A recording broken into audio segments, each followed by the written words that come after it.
you got them standing around doing the mouth, like the pretending to talk thing, like in the original Star Fox 64. Which, sure, that's a nice little nod, if you think so. So Wild Blue Skies just released, and it is a spiritual successor to Star Fox 64. And I love myself some Star Fox 64. So I was excited to get into this game. An indie studio which apparently has original developers that worked on the original Star Fox or Star Fox 64 actually worked on this game, and that's why there's so much similarities with it. But instead of being more so like a true spiritual successor, or something that was inspired by the likeness of Star Fox 64 and on-rail shooters of the 90s like it claims, something akin to Yooka-Laylee, which is obviously a Banjo-Kazooie type game, and there's a lot of similarities, but it still found its own identity. This feels a little bit more like a mod to Star Fox 64. And if you want more Star Fox 64, then I'd say this game is worth it. But it did come out at a bad time when Star Fox 64 just got a remake on the Switch. If we didn't get the remake anytime recently, this would have been probably more of a slam dunk. But because we got the remake, this game just feels like, Mom, can we get Star Fox? We got Star Fox at home, honey. Again, it is a fun time, but it does take out a couple things that I feel like is necessary for a Star Fox game. Really, the main thing for me is taking away somersault. That just kind of sucks. Like, that is a very, very useful maneuver. And also, the damage output is a lot. Like, it feels like I'm playing on the expert mode of Star Fox 64, not the standard mode. I feel like you lose health very quickly in this game, and this game is just harder than Star Fox 64. And it does take some time getting used to the controls, because instead of firing and charge shot being the same button, it is two separate buttons. And then, unlike the Star Fox 64, where the C buttons are to do special things, you have two of the face buttons, and then you also have boost and brake on the back buttons, which makes sense. It's just, it is an adjustment to get used to.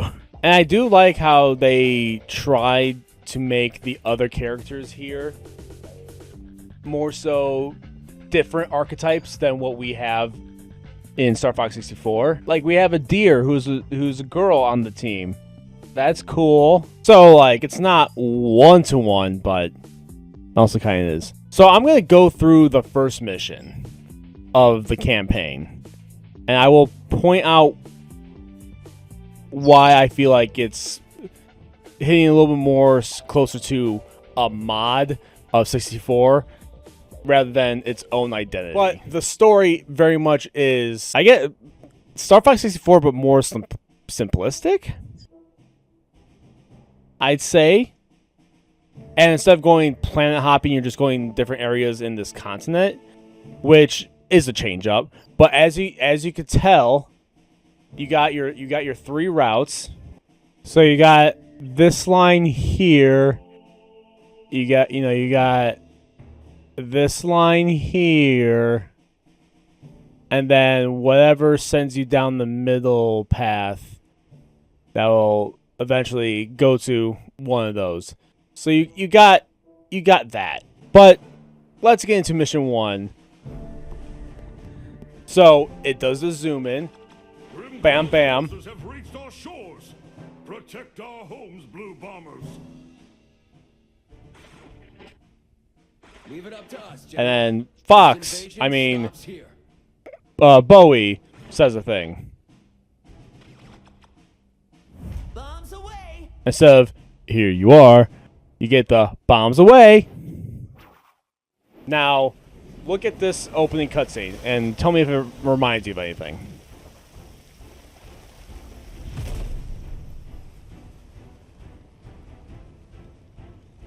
Coming up on the island. Now, I do like the art style. I do like the cel-shading, comic-esque art style of this. It is a very good art style. I will give it that. And again, it's not a bad game. It's just, I think it's too close. Chuck on your six, Bowie. I've got eyes on your back.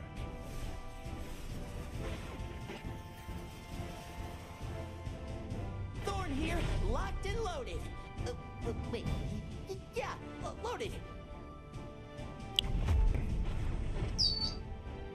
All bombers are go. Let's send Grimclaw packing.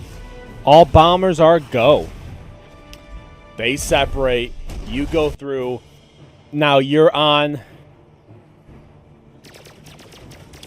You're on the beach. You're shooting.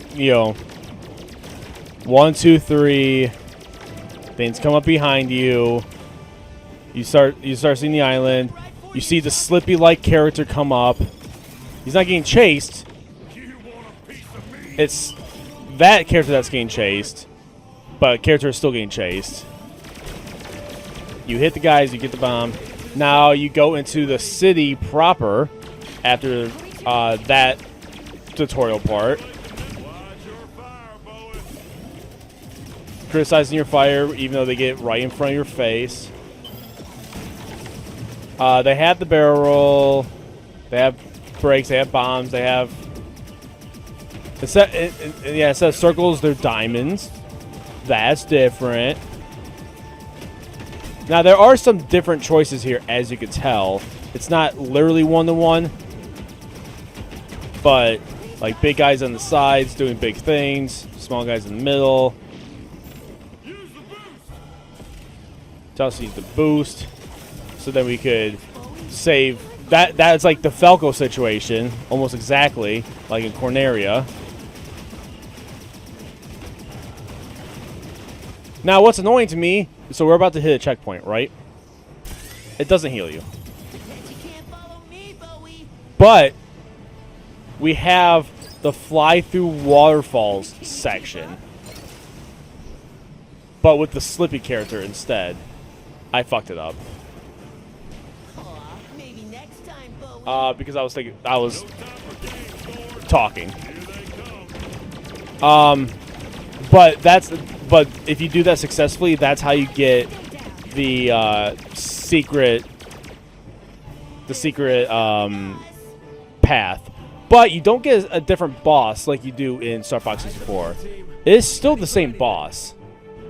But now you have the all-range mode. Same type of camera angle. And now we have the boss.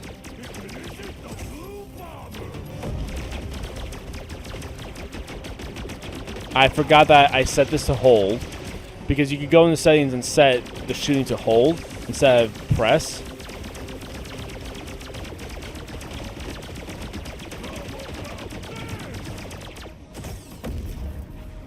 And then, but yeah, there's no somersault as far as I could tell. I've tried. Like, again, I love the idea of this game, right?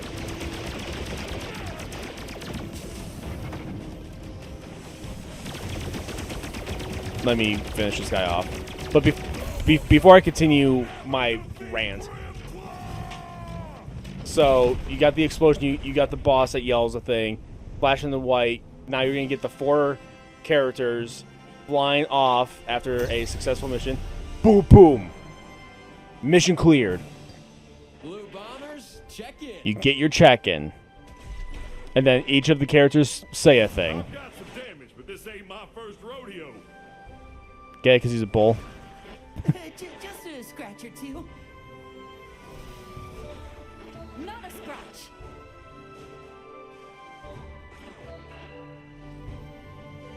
So they say things, and then you get your after mission report. Couldn't think of the word there. And then boom, boom, boom, off camera angle, next mission. So for anybody who was on the fence about this game, I wanted you guys to see firsthand what the first mission is, and I wanted to talk about it. And again, I love the idea of the game. I love having another Star Fox-esque game, but with how close this game is to Star Fox 64, like you have they're in different spots, but you have your Sector Z type plan. You have your lake that has the searchlights.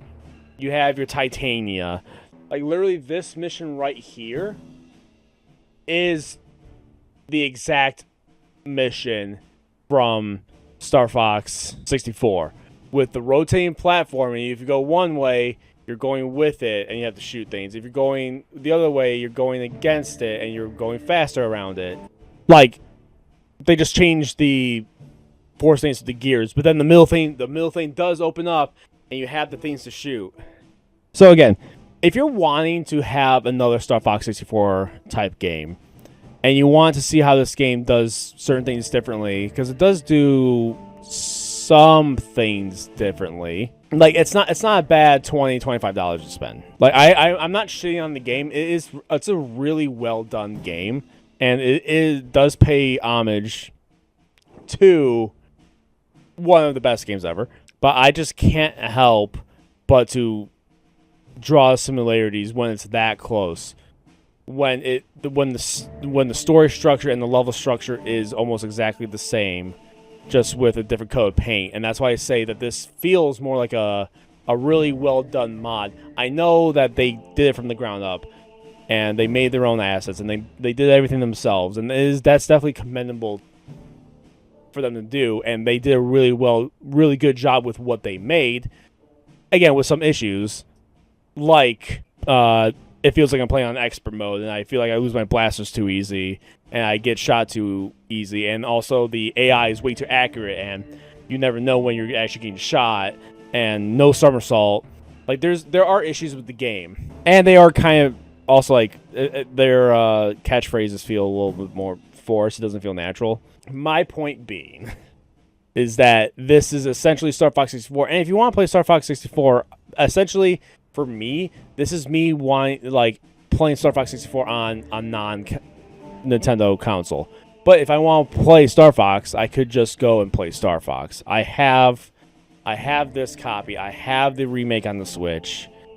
The only thing for this is that I could get, like, if I want a slightly different experience, and I could get trophies, or if I'm in a party with friends and I'm waiting for them to finish a game on Siege, and so we could switch games or something, or I could hop in on Siege when they're done with their mission or whatever. I could jump into this game for a bit and play a little bit, and then go and play something, then play something else, or play this while they're doing something else that I don't have if I'm talking to them, or whatever it may be. But to play this instead of Star Fox, like, you could probably just play Star Fox. I'm going to be honest.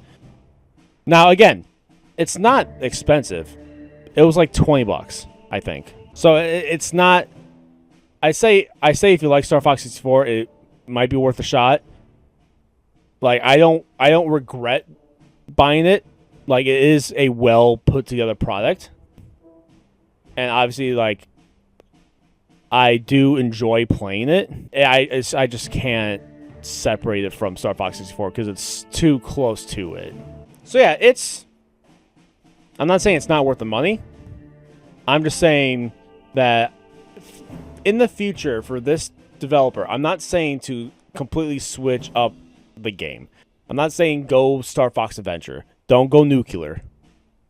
But I am saying that take what Star Fox did and make it your own more so.